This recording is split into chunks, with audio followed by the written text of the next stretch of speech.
Well, I'm doing the last 6 30-gallon barrels that I own.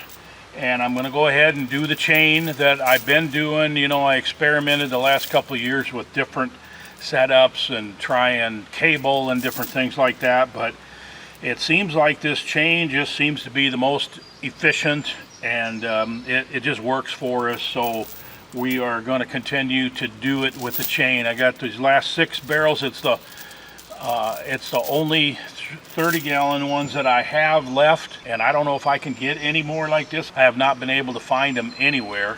I put 2 sections of about 7 foot of chain on each of them, and then I'm going to camouflage paint them. I've talked about why I do that before, but I just like the look of them better, and it just has a better feel for the hunter that's in the stand, and it just has a better overall natural look.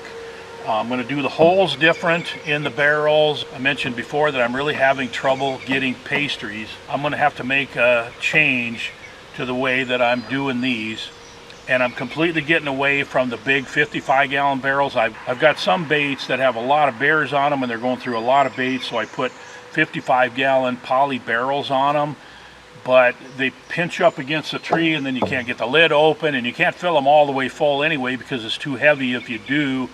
And so it just makes more sense to put 2 30-gallon ones in there. So I'm going to probably use a couple of the 55s, but I'm just kind of getting away from that. I'm not going to make any more of them, put it that way.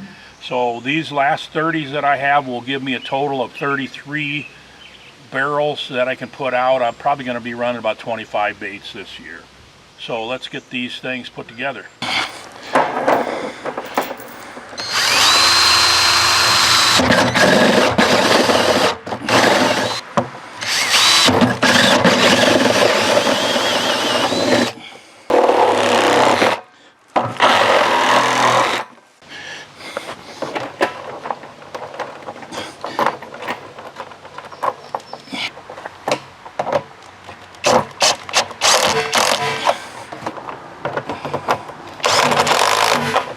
Alright, that one's ready to paint.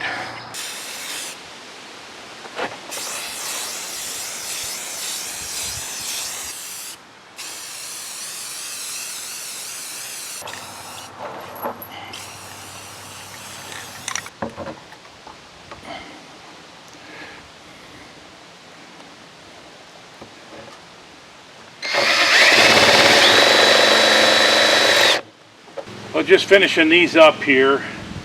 And I have described before and explained why I go to the trouble to paint them camouflage and everything like that, so I won't go into any detail on that right now, but I will mention that I've made the holes a little smaller for a couple of reasons. These holes are a trade-off, okay, because I've learned that if the bear cannot get his paw in there, he's a lot more likely to really just twist the barrel and try to tear it off the tree and shake it and pull on it and tear the lid off.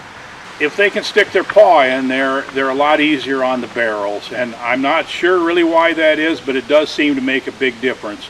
So I make the holes as small as I can and still have them be able to get a paw up in there far enough to scratch around a little bit, and then they don't tear up the barrels quite so bad when the barrels start to empty out. Now, as I mentioned in a previous video, I've been having a really hard time getting pastries. I used to use 1 bucket of pastries where I put it in the barrel, and my guides, of course when I say I'm talking about me and my guides and baiters that work for me.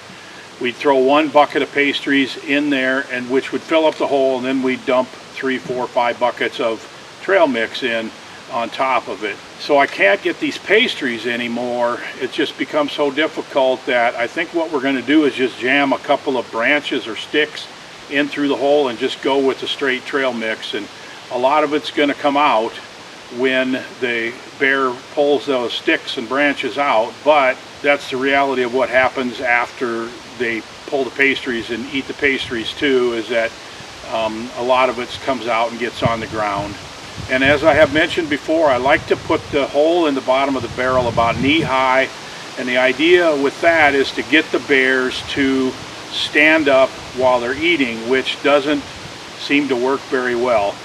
You know, we're trying to get a shot at them while they're standing, but a lot of them just come in and just plop down and lay down. And I haven't figured out how to get away from that. It just seems to me like they're just gonna, as soon as they get a little bit pawed out onto the ground, they just flop down.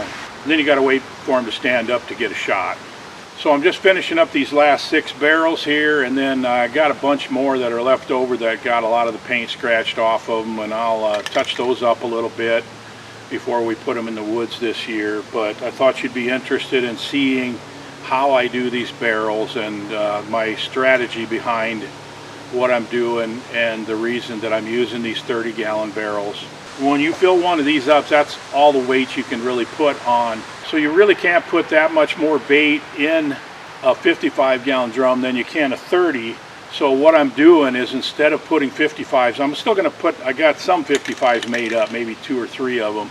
We'll probably just go ahead and use those, but instead of that, I'm just going to more doing 2 30 gallons at a site, and then we can put 4 to 6 buckets of bait in each of those barrels. There's some baits, there's so many bears on them that you just really have to just load them up and try to keep bait in front of them all the time so they don't go somewhere else. And that can be some of the most difficult parts on some of these baits, where I've got 10 to 15 bears visiting them all the time.